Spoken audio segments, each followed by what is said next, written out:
তো বন্ধুরা আজকে সবাইকে পরিচয় করে দেবো আমাদের সিঙ্গেল সালমানের সাথে। এই হচ্ছে আমাদের সিঙ্গেল সালমান খান। তো চলো দেখি কী বলছে, তো চোখ ঘষতে ঘষতে কী বলছে দেখি। এরও তো বিয়ে হয়নি, আবার বিয়ের জন্য দুঃখ করছে না কিছু জন্য দুঃখ করছে, দেখতে হবে দেখি। সে আমাকে বলছে চলো আমার হেলিকপ্টারটা চাপিয়ে আমাকে টানবে চলো। তো আমি বললাম হেলিকপ্টার, বলছে না না না আমার আব্বু বানিয়ে দিয়েছে ঠেলা গাড়ি, তো ঠেলা গাড়ি চাপিয়ে তাকে টানতে হবে, এটা তার আবদার। তাই চলে গেলাম। তারপর তাকে টানতে লাগলাম, টানতে টানতে দেখি তার মনটা মনিন পড়া হয়ে গেল, দুঃখ দুঃখ লাগছে তাকে। যে জিজ্ঞেস করলাম কী হয়েছে, বেনাইজার থেকে নামিয়ে দেয়, আমার খুব দুঃখ লাগছে, আমার পুরাতন স্মৃতি মনে পড়ছে, তাই তাকে নামিয়ে দিলাম এটা থেকে। তারপর সে একটা লাঠি নিয়ে একটা বল নিয়ে বলছে আমি বিরাট কোহলি হবো। ঠিক আছে তাহলে বলটা ছুড়ে দেখি কতদূর যাই। যে বলটা এমন ছিল গ্রাউন্ড পার হয়ে গেছে। তারপর সে বলছে ধুর ঘোড়ার টিমে একটা লাঠি নিয়ে ক্রিকেট খেলা যায় নাকি, এত বিরাট কোহলি হওয়া যায় নাকি। আমি বললাম ঠিক আছে তোমাকে কালকে আমি একটা ব্যাট কিনে এনে দেবো, ব্যাট খেলবে, ঠিক আছে। তারপর আমাকে বলছে মাথায় নাও, না সরি মানে কোলে নাও, কোলে নিয়ে বলছে যেমন প্রেমিকাকে ঘোরায় সেরকমভাবে আমাকে ঘোরাও। তাই বললাম ঠিক আছে কোলে যাবো। তাই বলছে এরকম নয় ঘোড়ার ডিম ভালো আমাকে ঘোরাতে হবে, প্রেমিকার মতো ঘোরাও।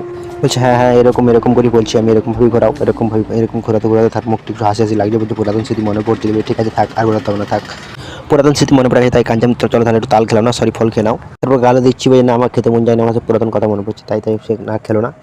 গাল থেকে বের করে দিল, কেমন যেন করছে, ভালো লাগে না এটা খেতে। তারপর সে রাস্তার দিকে তাকিয়ে বলছে দেখ ভাই লোক লোকের বউ নিয়ে যাচ্ছে, আমার এখনো বিয়েটা দিলি না, সে আমাকে মারার হুমকি দিচ্ছে। তাই ভিডিওটি ভালো লাগে লাইক এবং শেয়ার করে সাবস্ক্রাইব করে পাশে থাকবেন এবং সবাই ভালো থাকবেন সুস্থ থাকবেন। দেখা হচ্ছে পরের ভিডিওতে।